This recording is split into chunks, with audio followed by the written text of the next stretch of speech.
After waiting for almost 10 months, we finally received our new Wood-Mizer sawmill in late February. We towed it to our home and did an initial setup in the driveway. We were so excited as we milled the first few boards from a piece of 6x6 that remained in the backyard after a tree had to be cut down. Our first board! Nobody got hurt!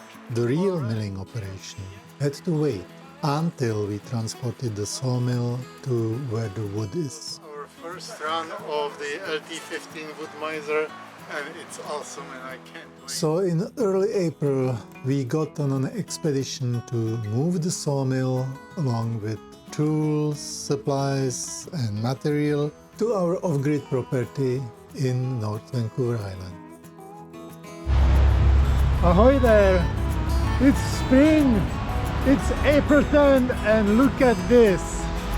Snow everywhere! There is Cindy, there is us,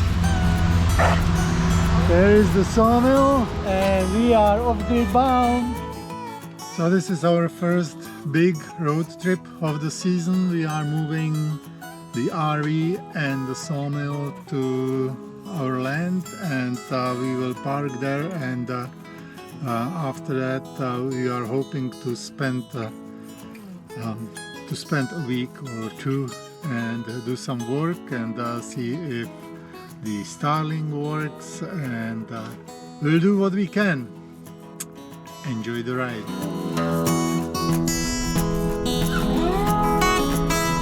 Today is really slow driving, mainly because of this monster here. Can't go too fast, and the car is taking like 50% more gas. It's a good thing that we are taking this easy and more like a vacation rather than a working brigade.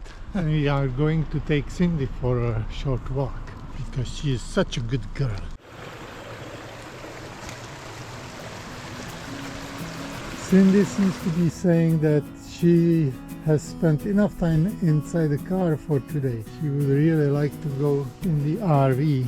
Unfortunately today it looks more like storage than an RV. We have some clothes, we have some computers, we have power source, we have beer, we have screws and nails. We have everything. In this box here is wood. We are ready to roll. Good girl. Such a good girl. Who is going to get a cookie? Good girl. Good girl. There is more storage. Cameras. Let's go.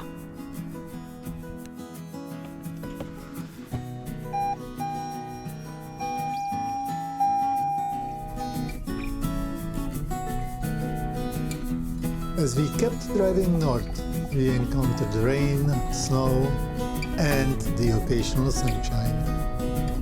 The notoriously unpredictable weather and the sawmill towed behind the car slowed down our drive. We decided to stay the night at the Eve River rest area. It's getting late, it's cold, only maybe 4 degrees. And we still have a few hours left, so we are stopping here at Eve River to stay overnight. Last time we were here there was over 1 meter of snow. This winter was really hard. You may remember all the floods and everything, and of course here in higher elevation that all means a lot of snow. And when we were here, all these trees were like broken and under the snow. So now it's all getting cleared off. It's one of my favorite stops. It's because it's off highway. You drive maybe 200-300 meters, and there is nice little spot with Mountains all around. Couple of outhouses that we don't need because we have our own, and a beautiful river that we can hear. Here we will stay for tonight, and we will get on our way again in the morning. We woke up to a chilly morning. The humid Pacific air and the sub-zero temperature resulted in a frost that covered everything. The best way to overcome cold is with some exercise.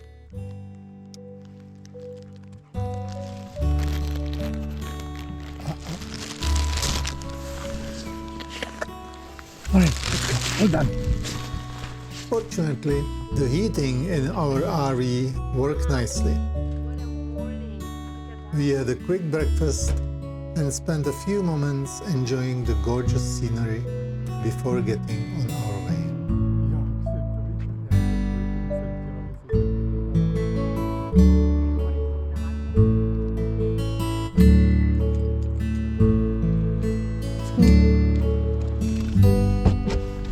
Good girl.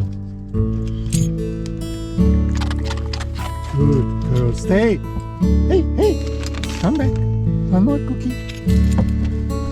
The trick is close the door before the dog gets treat. Alrighty, let's get on our way. A little on the frosty side. Let's see.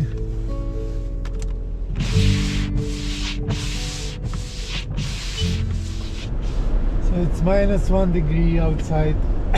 So, but we are in the mountains, so hopefully it won't be that cold when we get to our destination. This stretch of the highway past Campbell River must be one of the most beautiful scenic drives I have known. Every time I drive here, it looks different, depending on the season or the time of day. Today, we have the highway to ourselves, as cars are rare, especially in early morning at this time of the year. It's simply such a joy to drive. We call it our private National Geographic 3D nature show. Just look outside of the car and immerse yourself in the natural beauty of the landscape.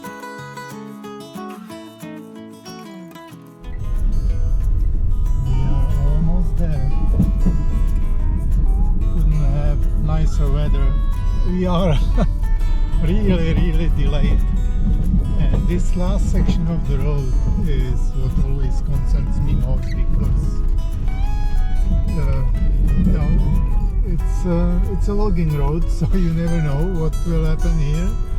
Unfortunately, the RV started acting up, and we had to stop by a mechanic's shop to have it checked. It turned out 2 cylinders were misfiring. We couldn't afford to wait until the mechanic could book us in, so we took the risk and continued to our destination with a far less than efficient engine. That added to our delays, and we finally arrived at our future cabin location almost 24 hours after the start of our journey. Little did we know that our vehicle troubles were just beginning. More on that later.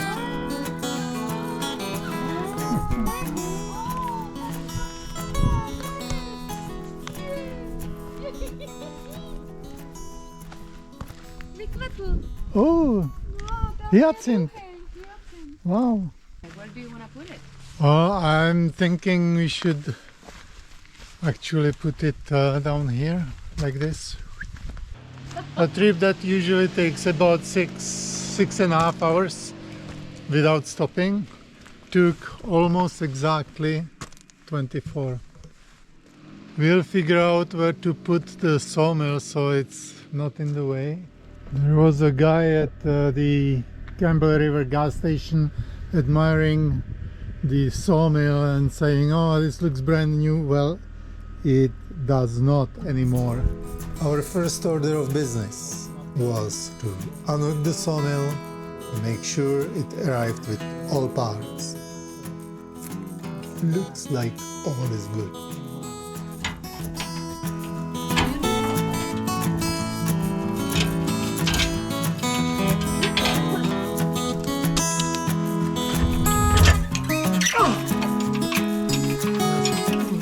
Heavier than I thought.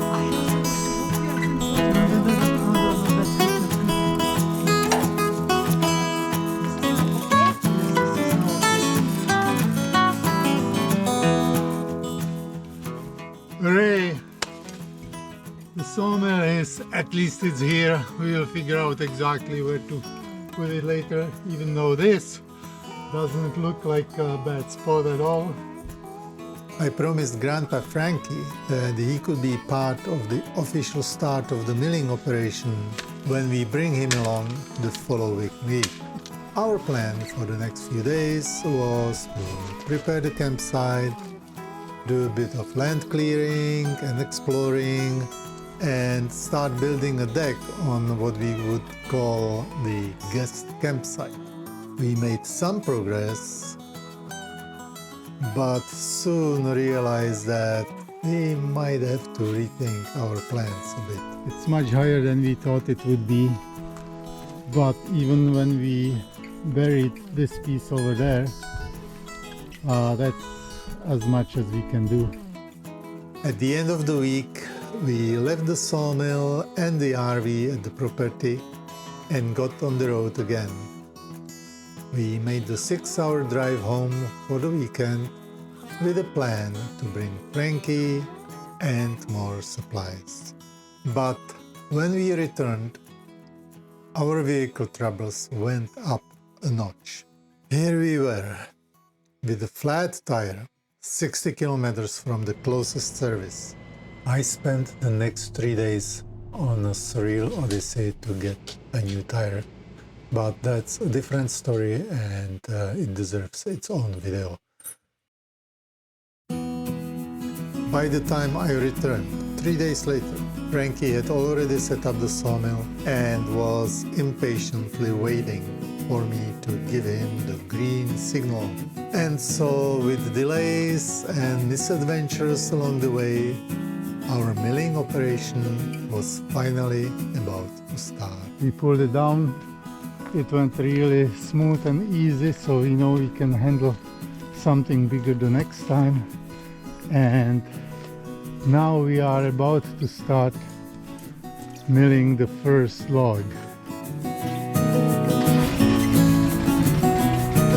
Frankie insists that he wants to do it himself.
We processed first few logs with some family help and a lot of fun.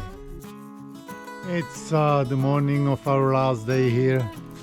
We are packing and I have to learn how to make video while I'm doing stuff. But my mind is kind of like I focus on this and then 2 hours later I didn't take video of that. Here we have a bunch of wood boards that we milled on our Wood-Mizer. Sadly, our stay had to come to an end. The last 2 weeks were filled with surprises and setbacks, but also with joy of working with the family, learning a lot about the property, about the milling operations, about all sorts of things really. And also we were making a modest progress. So all is well that ends well. And as we are leaving our property behind, we are looking forward to more adventures on our journey to build an off-grid cabin at this gorgeous lake. Stay tuned for more videos and subscribe to know when they are posted, okay? From the North Vancouver Island rainforest, until the next time, we are off-grid.